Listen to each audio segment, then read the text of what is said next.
Finally వీరు ఇచ్చింది. చివరికి నర్మదా నది దగ్గరికి వచ్చాము. మెట్ట మధ్య ఎండ అల్లాడిస్తుంది. విపరీతంగా ఎండ. స్నానం చేయడానికి వచ్చాము.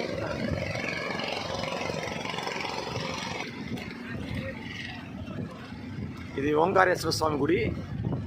పుష్కర స్నానం చేసి దర్శనానికి వెళ్తాము. ఇక్కడ బోట్లో వాటర్ కూడా చాలా క్లియర్గా ఉంది. బాగుంది, వాటర్ మాత్రం చాలా బాగుంది.